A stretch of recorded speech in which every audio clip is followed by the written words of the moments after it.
but it was actually the math. When I first came to the US, they taught math in a completely different way. And it made it hard for me to understand simple concepts that everyone else could get used to. On my first few tests, I got barely anything right. And that made my parents very concerned about me. So they put me in a tutor twice per week, one for English and one for math. The other people in my tutor class were excellent at solving their addition, subtraction, multiplication, and division problems. However, I couldn't. I could not do the very things that seemed so easy to other people. And it made me wonder why it was just me. I continued to tutor for years, but it was only when I reached 8th grade that math finally clicked with me. I realized the flaw I had. I wasn't taking things for the long term. I was doing things for the purpose of getting the classwork done and having a good grade by the end of the quarter.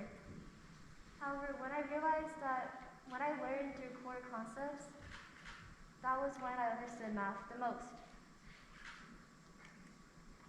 My dad would always say, I have to work thoughtfully, piece by piece, every single day, or at least consistently. It takes a dedication and want of understanding something to truly accomplish outstanding things. And when I assess my flaws, I feel the more close to myself. And when I work closely to myself, I feel the most happiest. This also relates to my experience in club volleyball. I am my team's setter, and in volleyball in simple terms, the other team makes an offense play to our side. The libero or DS passes it to the setter, and the setter ideally sets it to one of the outside hitter, middle blocker, or outside/right side hitter. And then the hitters also ideally hit to the other side and get that point. But something about volleyball is that I believe it's pretty much the epitome of a team sport. I dance and play golf, however, volleyball needs a lot of sportsmanship and you have to really trust your teammates. If the passer makes a mistake, the setter has to make it good so that the hitters can hit well. And if the set isn't good, the hitters have to make their own way to hit it well to the other side. But I had a flaw as a setter. So my base position is right front. However, when the other team spiked it or hit it onto the other side, and it was near the end of the court, I would always take a step off the net. But what does that even mean? So when the other team hit it, and it was near the end of the court, the libero and DS had to run very close to the headline.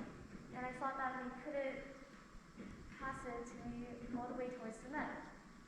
So I would, without a thought, just take a step off the net. And that was me not trusting my teammates, because when they did pass it, they passed it to where I was supposed to be. And I wasn't in the spot where I was supposed to. However, when I finally realized that you have to trust each other, that was when volleyball, like math, clicked to me. And that made volleyball as a game a lot more fun and interesting to me. But how does this tie in with happiness? I believe happiness is something within.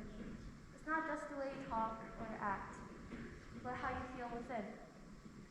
And I believe when you assess your flaws, you could be closer to yourself. And when you are closer to yourself, you could feel the most connected to yourself. After all, if I do not know myself, how could I love myself? And if I do not search, how could I find happiness? Thank you.